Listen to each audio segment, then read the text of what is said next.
Tahukah kamu, tokoh komunis di balik kemerdekaan Indonesia?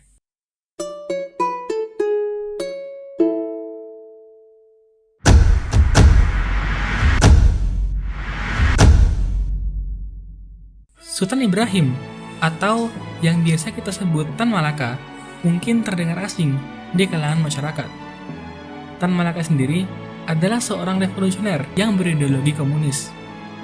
Ia lahir di 50 kota Sumatera Barat pada tanggal 8 Juni 1897.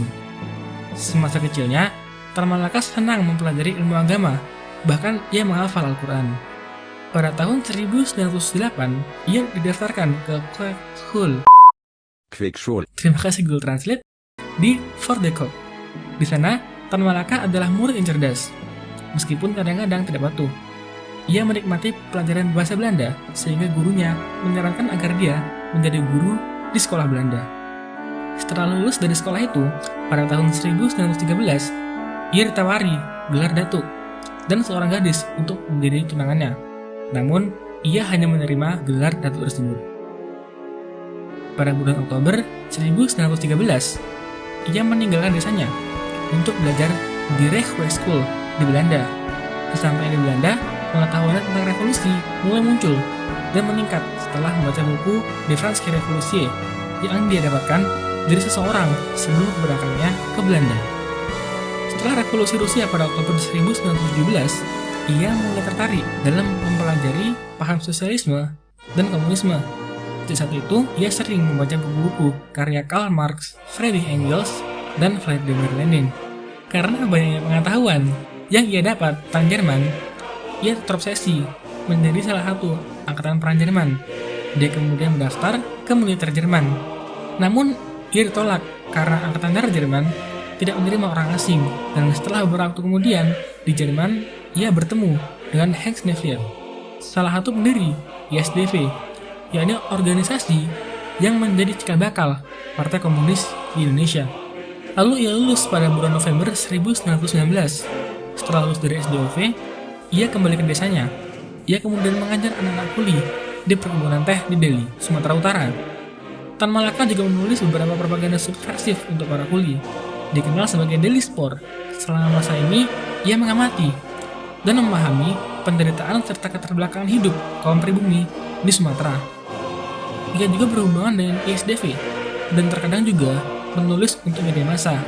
Salah satu karya awalnya adalah Tanah Orang Miskin yang menceritakan tentang perbedaan mencolok dalam hal kekayaan antara kaum kapitalis dan pekerja yang dimuat di Het Vrije Woord edisi Maret 1920. Tan Malaka menjadi calon anggota Volksraad pada pemilihan tahun 1920 mewakili kaum kiri.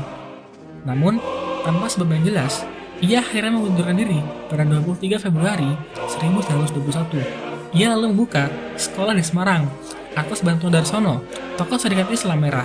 Sekolah itu disebut sekolah rakyat. Sekolah itu memiliki kurikulum seperti sekolah di Uni Soviet, di mana setiap pagi murid-muridnya menyanyikan lagu internasional. Setelah Indonesia merdeka, Tan Malaka menjadi salah satu pelopor sayap kiri. Ia juga terlibat dalam peristiwa 3 Juli 1946 dengan membentuk Persatuan Perjuangan dan disebut-sebut sebagai otak dari penculikan Sultan Syahrir yang pada waktu itu merupakan Perdana Menteri Indonesia. Dan karena itu, ia dijebloskan ke dalam penjara. Setelah meletusnya pemberontakan FDR PKI di Madiun pada bulan September 1948 dengan pimpinan Musa dan Amir Syarifuddin, Tan Malaka dikeluarkan begitu saja dari penjara. Di sisi lain, setelah mengevaluasi situasi yang parah bagi Republik Indonesia akibat perjanjian Linggadati tahun 1947 dan Renville tahun 1948, Tan Malaka merintis pembentukan Partai Murba pada 7 November 1948 di Yogyakarta. Dan setelah pemberontakan PKI FDR di Madiun ditumpas pada akhir November 1948, Tan Malaka menunjukkan diri dan mengumpulkan sisa pemberontak FDR yang saat itu ada di Kediri. Dari situ, ia membentuk pasukan gerilya pembela proklamasi pada bulan Februari 1949. Tan Malaka ditangkap bersama beberapa orang pengikutnya di Kediri, Jawa Timur, dan mereka ditembak mati di sana. Hingga akhir hayatnya, Tan Malaka dikabarkan tidak pernah menikah Alasan Tan Malaka tidak menikah adalah karena perhatian yang terlalu besar untuk perjuangan kemerdekaan Indonesia. Atas keputusan Presiden Republik Indonesia nomor 53 yang ditandatangani Presiden Soekarno pada 28 Maret 1963, ditetapkanlah Tan Malaka sebagai pahlawan nasional Republik Indonesia. Hey edukator, terima kasih telah menonton video kami.